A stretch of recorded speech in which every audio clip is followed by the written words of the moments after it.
Back to Sravanthi Shetty designs. Friends, ఈరోజు నేను ఈ హ్యాండ్ ఇలా కర్వ్ డిజైన్ వచ్చేసిందండి. ఈ కర్వ్ డిజైన్ వచ్చేసిన హ్యాండ్ని ఎలా స్టిచ్ చేయాలో నేను చూపిస్తాను చూడండి. ఇప్పుడు మనకు ఫస్ట్ ఇలా కర్వ్ డిజైన్ వచ్చేసింది కదండి. ఈ కర్వ్ డిజైన్ ఈ షేప్ ఇలానే పోకుండా మనం లైనింగ్ క్లాత్ ఎలా జాయింట్ చేయాలో చూపిస్తాను చూడండి.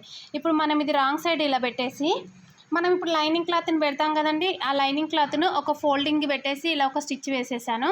స్టిచ్ వేసేసిన తర్వాత దీన్ని రైట్ సైడ్ ఈ రాంగ్ సైడ్ పైన పెట్టేసేయాలి. చూడండి, ఇప్పుడు ఇలా ఉంది కదా.